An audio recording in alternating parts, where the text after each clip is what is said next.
Gold Derbyites. I'm here with Matt Noble and Riley Chow, and we're here to talk about the comedy series categories. There's so much to discuss, and I'm going to go straight to you, Matt, and I want to know, what should we be looking out for in Best Comedy Series? What? Sorry, I missed the question. What Rob. should we be looking out for in Best Comedy Series? To get nominated or to win? Yeah, to get nominated. Let's not get too premature. Let's not get nominated. Okay. To get nominated, I would look out this year for the shows that got nominated last year. Would be good. If there's like a sort of new show to slip in, I would say Atlanta. It won the Golden Globe. It's sort of a cool show. It's sort of a different type of show, so it might attract it won't be splitting the votes with other things. And who knows, if it gets in, maybe it could win. Wow. Okay, Riley, what about you? Something I'm watching out for this year is, Netflix, they dropped about 100 hours of content in the last month of voting.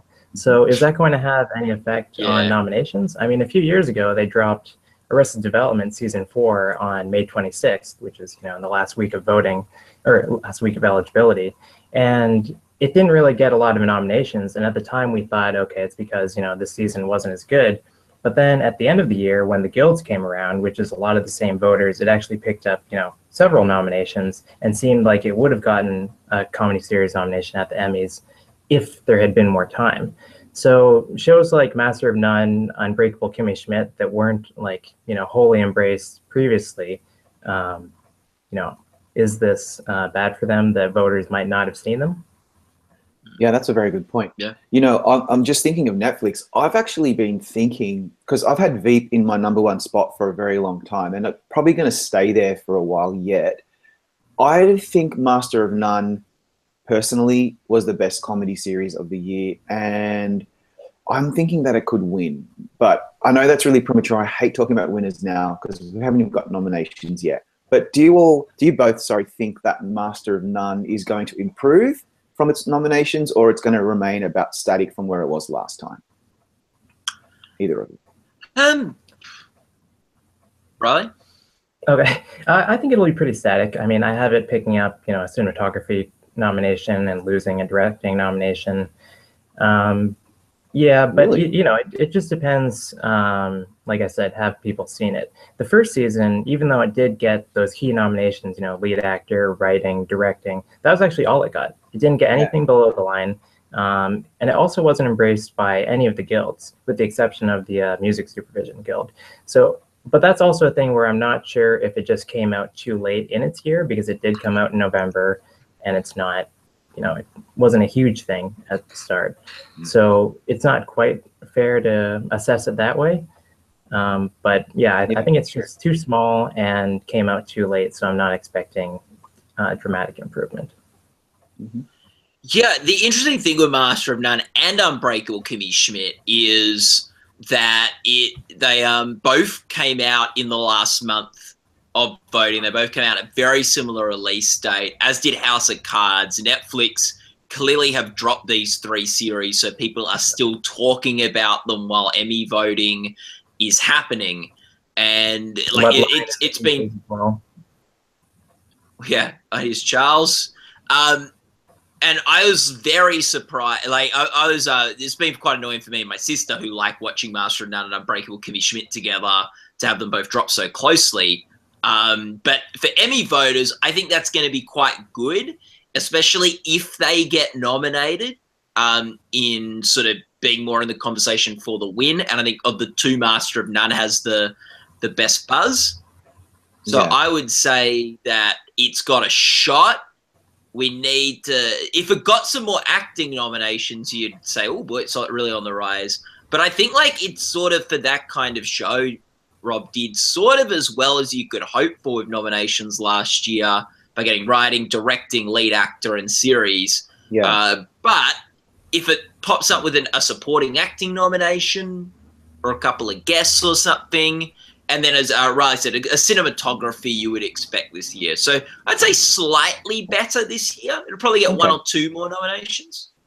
So I just think with it doing so well with the critics and it, that Thanksgiving episode and the episode The Thief Marcy and Paul, like, and New York, I Love You. There's at least 4 episodes where the critics have really been raving about it, and I think it could break through in the guest actress for Angela Bassett. And so anyway, I think we should look out for that. But generally speaking, for me, comedy series is slightly more boring than drama. Drama is like a complete bloodbath. We're going to get a lot of new stuff, a lot of sci-fi, a lot of really interesting, beloved, critically acclaimed smashes. On this one, I think it's Veep, Master of None, Blackish, Atlanta, Silicon Valley, Transparent, Modern Family. There's a few others that are in the mix, Unbreakable, Kimmy Schmidt. There's nothing that's really terribly earth-shattering there. Do you agree with that, Riley? Yeah, I mean, it's tough with the comedy categories because it seems like the Emmys don't actually care about that many comedies right now. They care about Veep, Silicon Valley, obviously, because they're nominated everywhere. And, you know, it seems like they're caring more about Blackish based on how it did at the Guilds. And Atlanta, obviously, is going to be coming in strong. But beyond those 4, like, I could see any of the other ones dropped. And like if we had, you know, a mix of variety and comedy like they do at some of the Guilds and some other award shows, like I wouldn't expect, you know, Modern Family, Unbreakable, Kimmy Schmidt. Even Transparent. Transparent's a show that gets lots of nominations, but it's been falling really hard. Like it won the Producers Guild Award last year. This year, not even nominated. Won the Directors Guild for its first season. By its 3rd season, not even nominated. Screen Actors Guild, you know, it was nominated for Ensemble last year. Not nominated this year. Jeffrey Tambor can't even beat William H. Macy. And the Emmys don't, you know, stick around with dramedies for that long historically anyway. So yeah, there are a lot of shows here that really are filler. And I would love to see kicked off just so that we could get something a bit fresher. But I don't know what that thing is other than, I don't know, maybe a series of unfortunate events just because it's, you know, Netflix's second most watched comedy.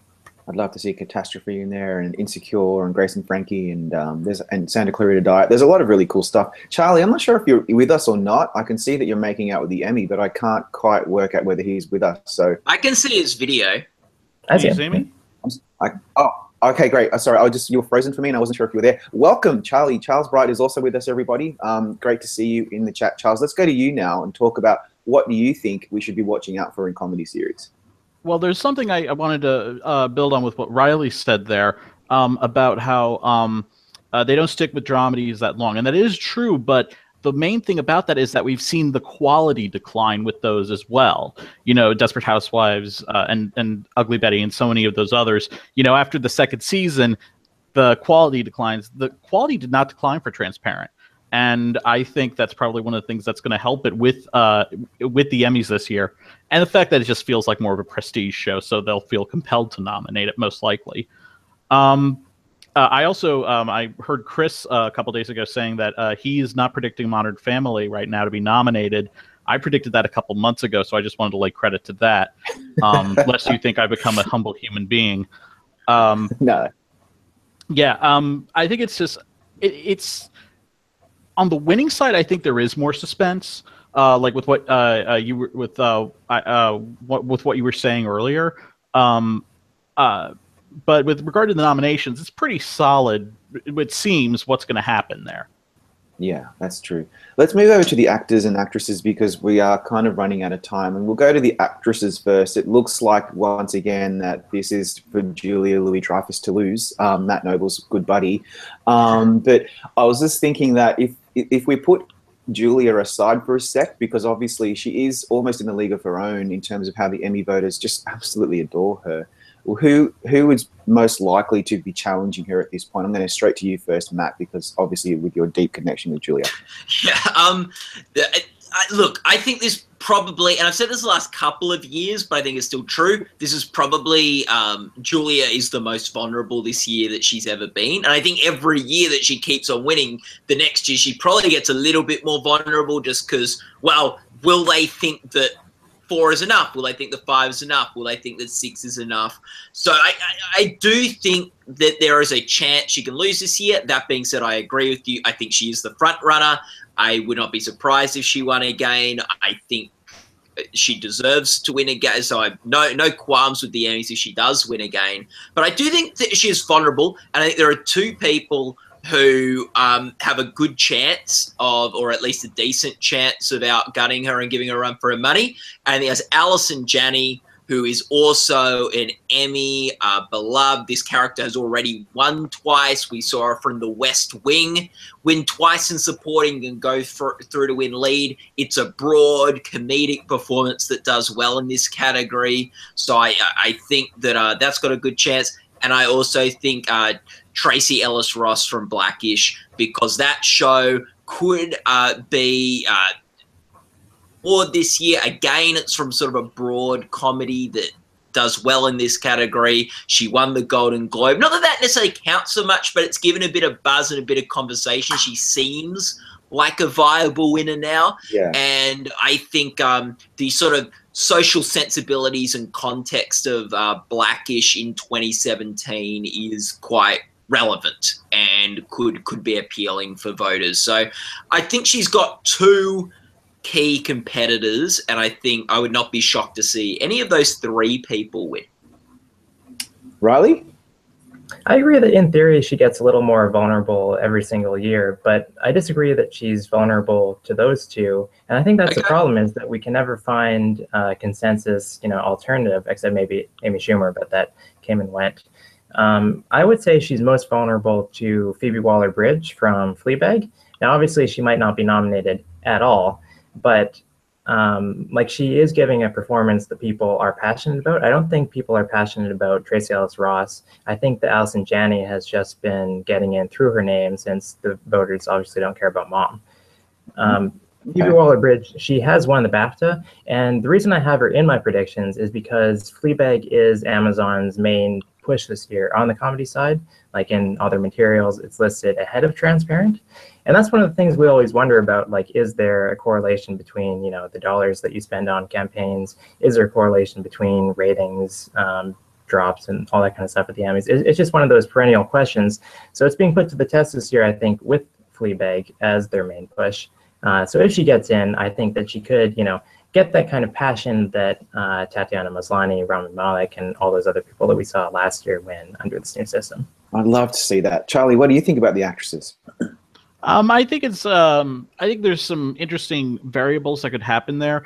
Part of me is thinking, just because of the way the Emmys are sometimes, is that sometimes they just default to, in a category, they'll just default to a veteran, and this is a year where I could see that happening, especially if there is among the people voting in this category, if there is fatigue, and if that has any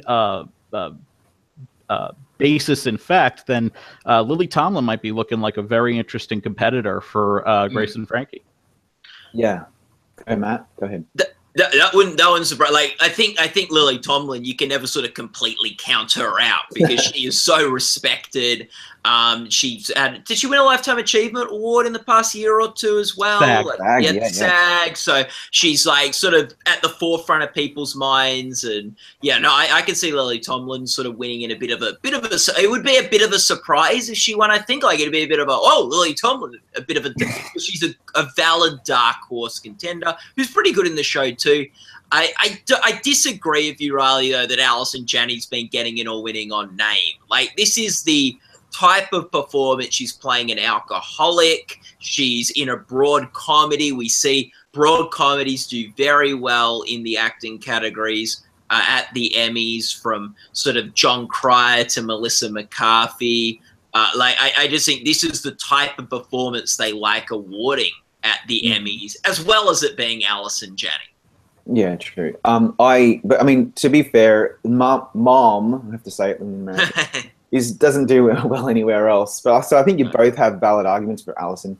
I would love to see Issa Rae and Drew Barrymore in this category. Drew Barrymore made me laugh quite a lot when I watched Santa Clarita Diet, and it'd be so cool to see her in there. But again, that's probably not necessarily going to happen. Moving over to actor, there seems to be a debate between Donald Glover winning or Anthony Anderson winning. Jeffrey Tambor could return. William H. Macy could win. Even Aziz Ansari.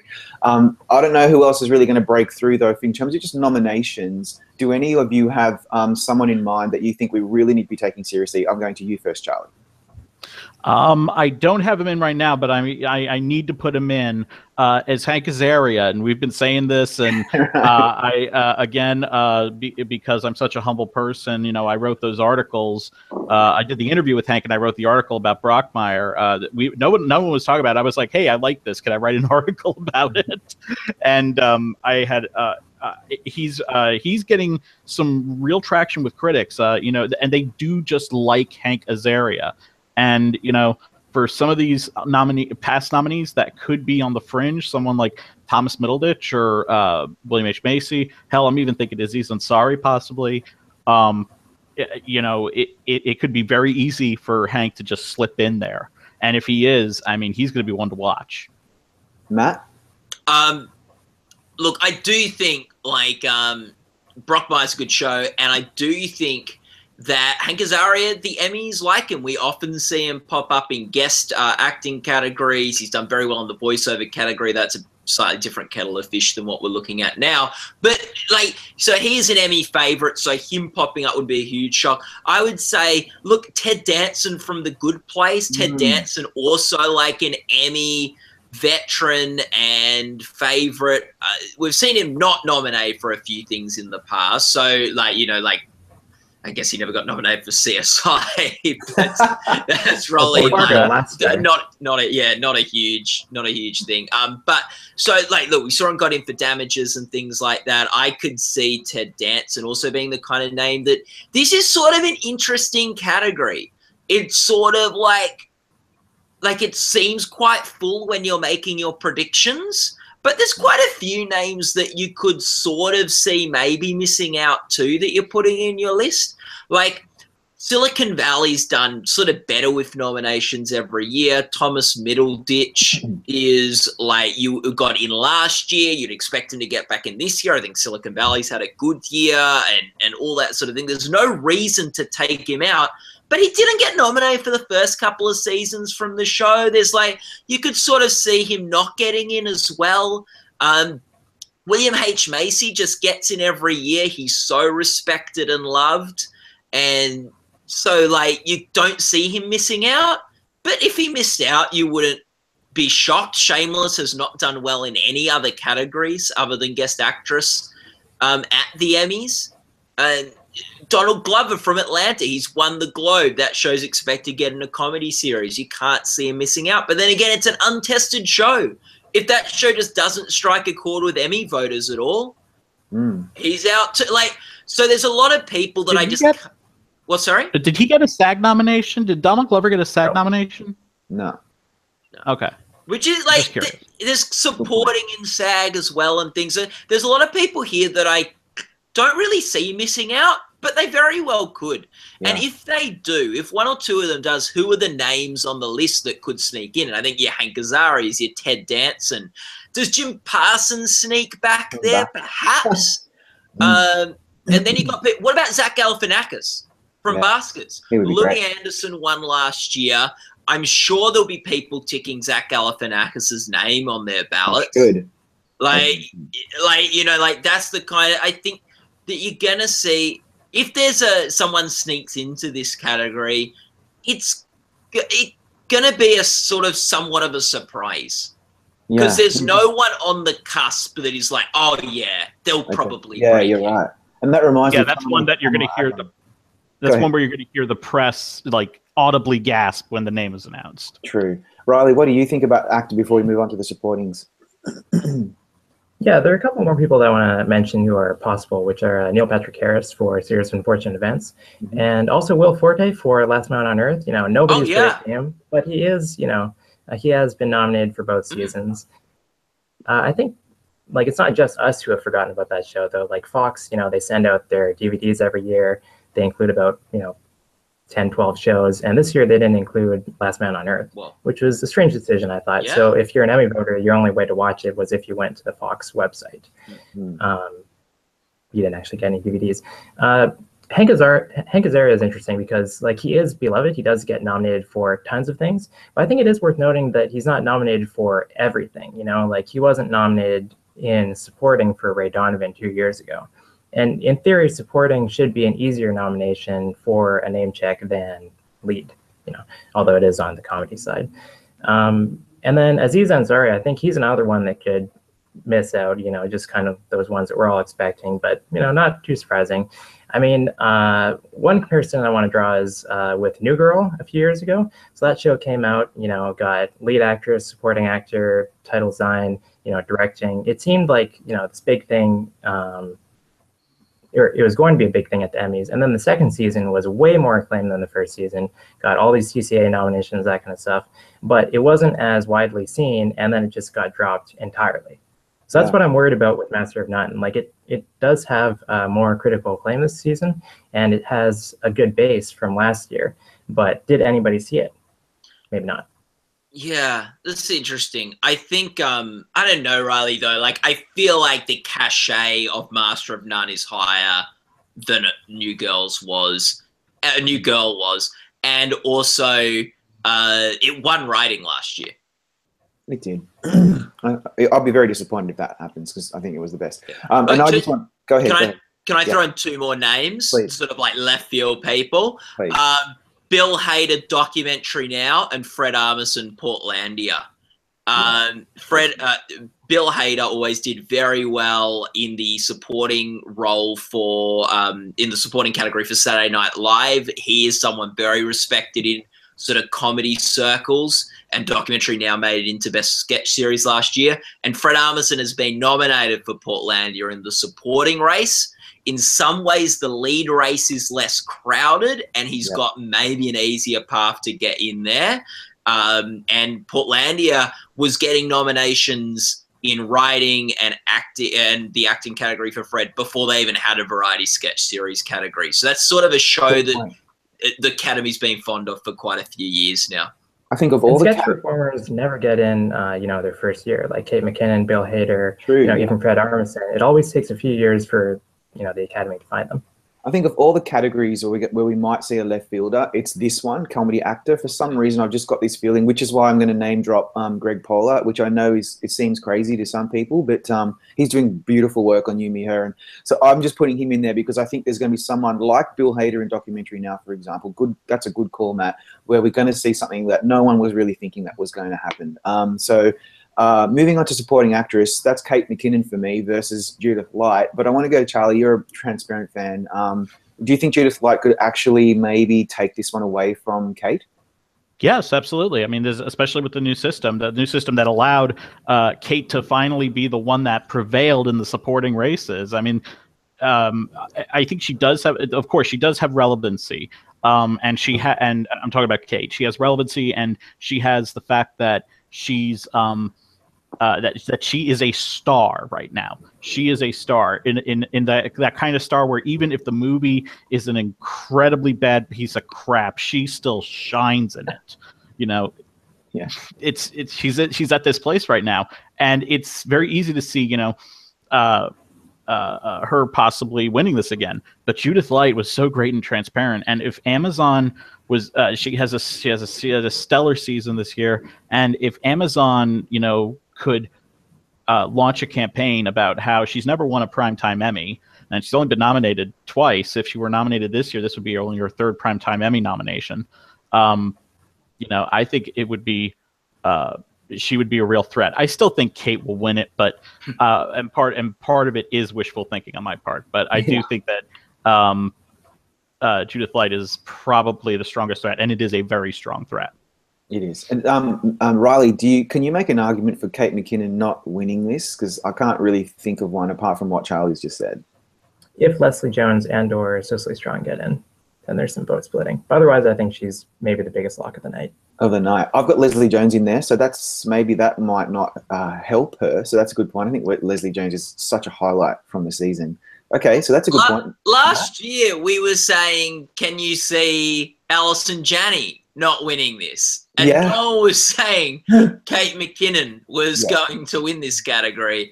I wouldn't be as confident she's going to win, although she's in my #1 spot. Like I think what if just Anna Klumsky finally wins? She's overdue. She's the veteran in this category now. What? Sorry. Is she overdue? I think so. Shut your poor mouth, Riley. In terms. regardless of the merits, Riley, she is the person who has been nominated the past 4 years in this category without a win. And so she is on paper, if you just look at the score, this performance is the overdue one in the race. And maybe they just vote for her this year.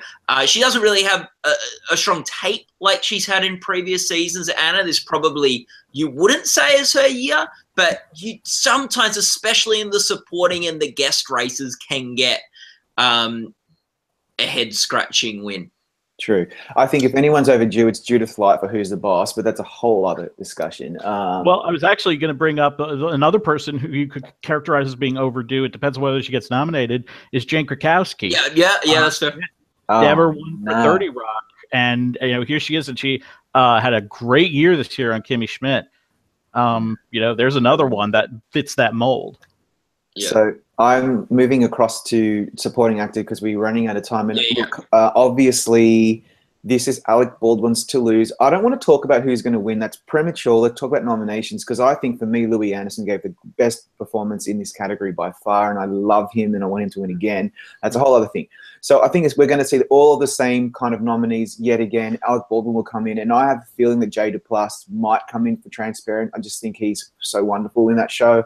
Riley, do you have anyone that we should be looking out for in comedy supporting actor? Yeah, I think this is where we're going to see the new voting system manifest, which is where this year, instead of marking off 10 per program category and however many nomination slots there are per all other categories, which in this case is 6, voters can just check off as many names or as few names as they please. So I think that the way, we're not going to know for sure until we actually see the nominations, and then maybe not until next year when we have some more data. But my theory about how this is going to manifest is that anytime you have a show that is getting several nominations in a category, I think they could probably get, one more. I think that when people are filling out their ballots at a certain point, they say, like, I've already voted Veep twice in this category. I want to have some space for other people. Whereas this year, if they have to, if they want to vote for 7 people, just so they can take off everybody on Veep, I think that they'll do it. So I have Timothy Simons coming in. I have Zach Woods coming in for Silicon Valley, just because on a smaller scale, I think that those guys have been hurt by vote splitting because of the ensemble nature as well. So I don't have Louis Anderson coming back. What? Okay, Charlie. I actually completely agree with what Riley said. I think Zach Woods is something to really watch out for. If you actually look at a lot of the press that's been doing in Silicon Valley, like every bit of press I read, whoever's being interviewed, make sure to single out Zach Woods as like the best performer on the show, because he's always had these great little bits because he's an improviser. He has these great little bits, and Riley, you and me have both interviewed him. And so, he has these great little bits that were usually just like these 1-second bits. He just had a great line and he delivered it perfectly. But this year, he actually has episodes where his character has an arc and he has a lot of, and there's great meat to it. This would be a great year for that to happen. Sort of like what happened with Matt Walsh last year with Veep. I think I want to put Timothy Simons in there, but I do already have Tony Hale and Matt Walsh in there. I may take out Matt Walsh. Again, Louis Anderson still very well received on Baskets, and he's a character that has a lot of passion behind, like you were talking about last year, which is why I should have taken him more seriously as a threat to win. And then you also have Brian Tyree Henry from Atlanta. You could never completely count out Ty Burrell from Modern Family. Part of me would like to see Alec Baldwin get left out of this, but it's and now I know I just made a shit list for that, and that's okay. But yeah, I see what you're going. But I think, this is one where I can't wait to see what happens. It's not just like, oh, okay, it's this bunch and this bunch again. And Matt, look, I'm sort of agreeing with Riley that we with this new voting system, it's more likely that you get more people in from shows. So I also have Timothy Simons coming in to join Matt Walsh and Tony Hale. I really think this could be a year where all 3 of those guys from Veep get in, a bit sort of like Modern Family, how they took up 3 or 4 slots some of those years. That being said, Modern Family, that was in its first couple of seasons of the show. We're now into season 6 of Veep, so not a perfect parallel by any stretch. I've got Ty Burrell dropping out, which I think is sort of a big story. Like, he's been nominated every year for Modern Family. I'm just worrying that shows sort of this year's going to finally fall off, which might be me just getting a bit too methodical in my predictions of going, oh, well, this is the year it drops off, because Ty Burrell could very well get in, and I've got Titus dropping out for Unbreakable Kimmy Schmidt, just because I think the buzz for that show's a little bit lower this year, and there's just so many contenders. But yeah, no, I really think we could see 3 Veep guys this year. Timothy Simons, the last 2 seasons has really had great character arcs, and Pat's being sort of the highlight of the show, so I could see, and it looks like next season he'll be pretty amazing too. But I think, that's sort of what I'm thinking with this category. It's always very hard. There's so many names, these supporting actor races and actress races. There's just, because each show has 4 or 5 people sometimes. So it's not like Lead where you got 1 or 2 contenders from each show. It's and then guys, don't forget, you got Fred Armisen from Documentary Now.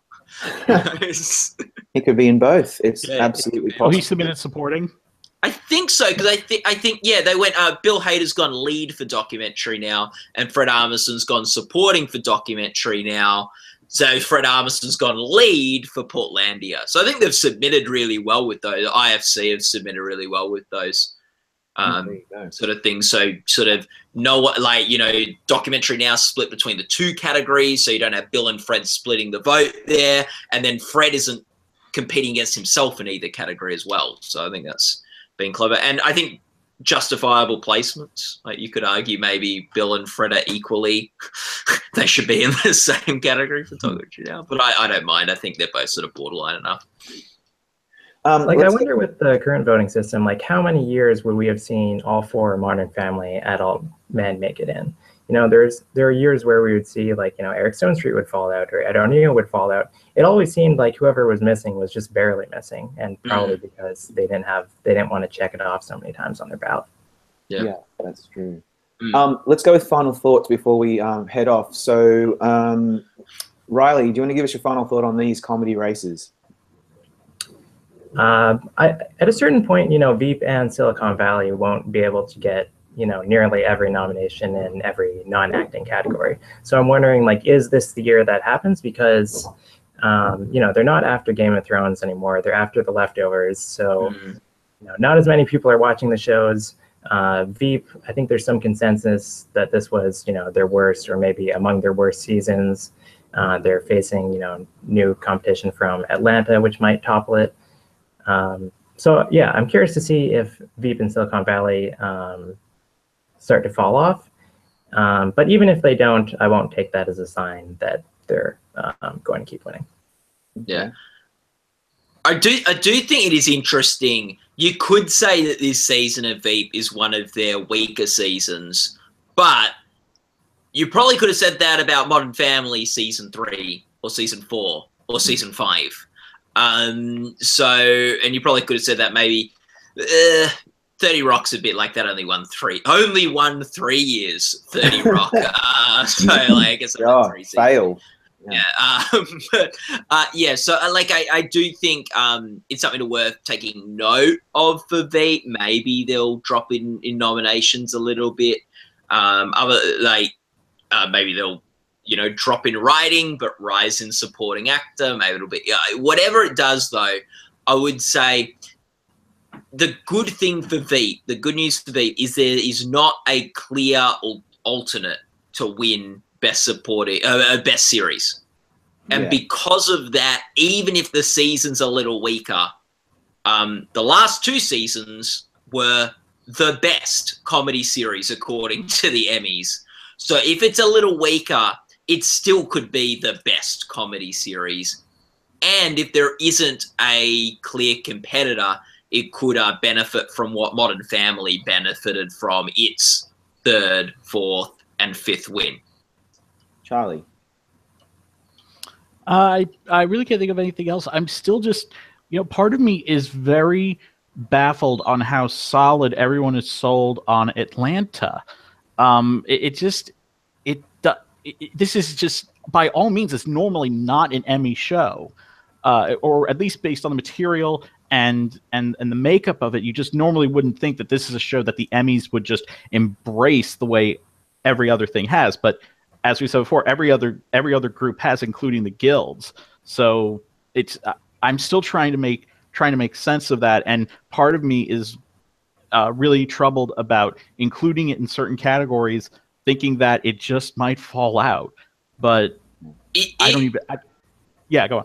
If Atlanta doesn't get nominated, and Donald Glover or Donald Glover, people are going to just say, "Oh, of course." Yeah. Like, of course it wasn't going to get nominated. Of course that's not the Emmy type of show. Of course, if you win a Globe, it doesn't mean you're going to get nominated for the Emmys. I know. Like, we're gonna be. Yeah, that's exactly what we will be saying on Yes. the video cast after the nomination ceremony. Oh, it makes so much sense now. I'm still predicting Donald Glover in Atlanta and writing and directing. Like, I still think it'll get those categories, but if it does, like, it's not a huge shock, and that can be said for any first year shows that you are confident are going to get Emmy nominations. It's an untested show. There is no past Emmy history to look to for that particular series. And that's why we just have to wait. My final thought is I'll be going straight down the ballot on Emmy nominations morning to make sure that Catastrophe is in writing and that Carrie Fisher is in guest actress. I really hope that happens. That's my final thought for comedy. Thank you guys for your time, and we'll hopefully come back again to talk about more categories soon.